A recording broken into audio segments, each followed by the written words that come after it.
Welcome to this explainer. Look, whether you're catching this on your phone or casting it in full 16:9 widescreen on YouTube, we're going to jump right into the invisible forces of finance. Today, we're not just looking at money, we're going to learn how to actually play the game of wealth, decoding the hidden systems that pretty much dictate our everyday lives. Okay, so let's kick things off with a kind of ridiculous question. Why on earth is a dollar bill worth more than a stick? I mean, physically, they're both just objects, right? The weird truth is that currency actually isn't real in a physical sense. But the government prints one, central banks regulate it, and everyday people like you and me trust it implicitly to run our entire lives. Here's our roadmap for today. 1. What is money? 2. Taxes and banking. 3. Inflation and interest. 4. Credit scores. And finally, 5. Investing, value, and time. Let's get into it. All right, section 1. What is money really? So this gets to the core illusion of our whole economy. Money is literally just a tool humans developed to organize society and make trading a lot easier. Think about it. There is fundamentally no more physical legitimacy to a piece of paper in your wallet than a random stick you picked up in your backyard. The absolute only reason a dollar bill buys you anything is because we, as a collective society, have agreed that it holds value. It is entirely reliant on shared belief, trust, and government regulation to prevent it from just becoming monopoly money. Moving right along to Section 2, Taxes and Banking Demystified. Picture this. You just spent a grueling month flipping burgers down at your local McDonald's. You earned $2,000. Awesome, right? But then you look at your bank account and it only says $1,456. You check your pay stub and see federal tax, state tax, Social Security, and Medicare all taking their slice. This is that modern ritual we all go through of giving away a chunk of your money to invisible forces before you even get to touch it. It's essentially the inherent cost of civilization. Now, I know filing taxes can feel like a stressful guessing game where the government penalizes you if you guess wrong, but these deductions actually do serve a foundational purpose for society.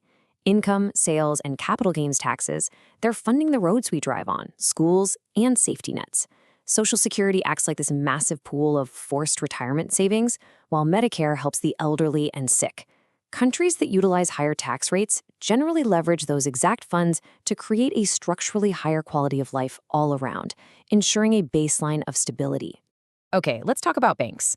A lot of us picture a bank as this giant impenetrable vault guarded by a dragon, just keeping your cash safe. But in reality, they use what's called fractional reserve banking. Here's how it works. You deposit $1,000, and the bank immediately takes $900 of it and lends it out to someone else, maybe some guy buying a jet ski, at a higher interest rate.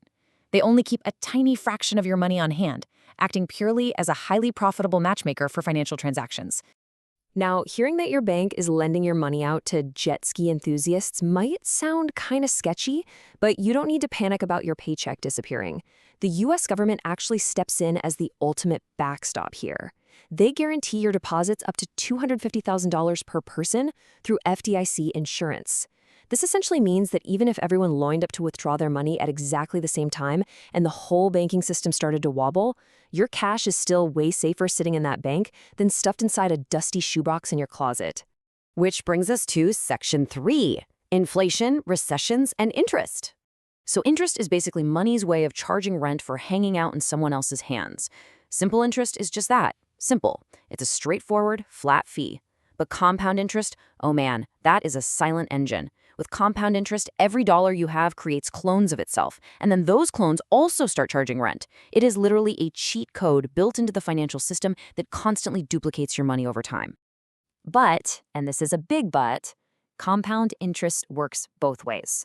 If you miss a payment on a credit card with, say, a 20% interest rate, your interest starts earning its own interest. Suddenly, that $12 burrito you bought at 2 a.m. turns into a $50 regret. It's this slow burn that turns a tiny mistake into a massive, unmanageable financial fire. If you're paying interest, you've got to kill it fast. If you're earning it, you just let it sit there and feed it. And this dynamic perfectly illustrates the textbook definition of inflation. Imagine you have 2,000 people, they're all flush with cash, and they're fighting over a limited supply of just $1,500 TVs. Well, the business realizes this massive demand and just raises the price to $800. This is inflation in action. When too much money chases too few goods, it slowly erodes your purchasing power. Your $5 bill still looks exactly the same, but suddenly it buys fewer instant noodles and a lot less gas. So, to fight off high inflation, governments will raise interest rates to cool down spending. And unfortunately, that can trigger a recession. Think of the economy like a massive party. During the boom phase, the drinks are flowing, everyone's spending. But eventually, reality hits, layoffs happen, and the DJ starts playing sad lo-fi beats. That's the bust. A recession is a painful reset where the economy actually decreases for at least 6 months, right until governments lower rates again and the whole recovery cycle begins anew. All right, Section 4, Hacking Your Credit Score. 300 to 850. This single 3-digit number is basically a shadowy algorithm that looks at your past and dictates your financial future. It's the gatekeeper. It decides if you get a house, a car, or slapped with a soul-crushing 27% interest rate. Drop below 580, and you are a walking red flag to lenders everywhere. Rise above 750, and you sparkle with undeniable adult credibility. It's absolutely crucial to understand that this isn't a measure of your wealth. It is purely a mathematical measure of trust. You know, your credit score is honestly a lot like a pet dog. If you ignore it, it's going to poop all over your life. But if you take care of it, it helps you buy a house. The biggest factor by a long shot is your payment history.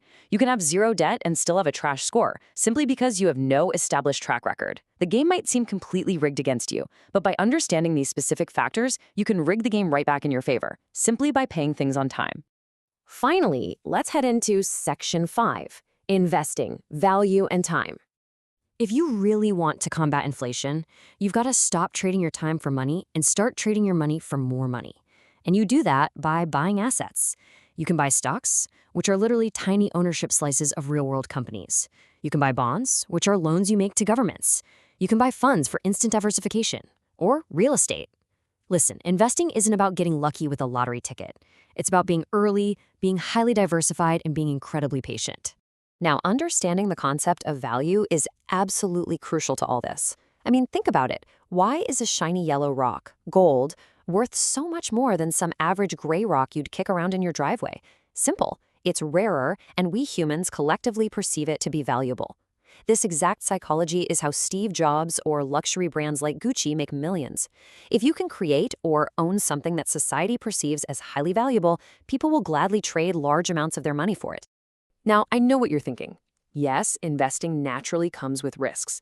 The markets are going to go up, and for sure, they're going to go down. But here's the catch. Keeping your money perfectly safe, tucked under your mattress, that is actually the riskiest move you can make. Doing absolutely nothing guarantees that inflation will quietly and ruthlessly steal your future purchasing power year after year. And this brings us to what is, without a doubt, your single most valuable asset: time. Look, most of us start out the exact same way, trading 1 hour of our time for one paycheck. But the top earners? They leverage their skills and their investments to train their past hours to work for them in the future. True wealth isn't built in days. It is slowly and methodically compounded over decades. Time is the ultimate wealth multiplier. A little money invested consistently, given enough time, becomes a lot of money. That right there is the absolute, undeniable truth of the financial system. Everyday, ordinary people with totally modest paychecks can, and actually do, retire with 7 figures. They don't have to beat the system, they just use the system. By letting compound growth do its thing consistently for 30 years, a little bit of money transforms into a mountain of wealth. At the end of the day, interest is either going to be your worst enemy or your absolute best unpaid employee. So, as we wrap up this explainer, I really want to leave you with this final provocative question. Who is collecting the interest on your time? Are you letting the system drain your pockets to feed your debt, or are you taking control of the rules and feeding your future? The choice is entirely yours.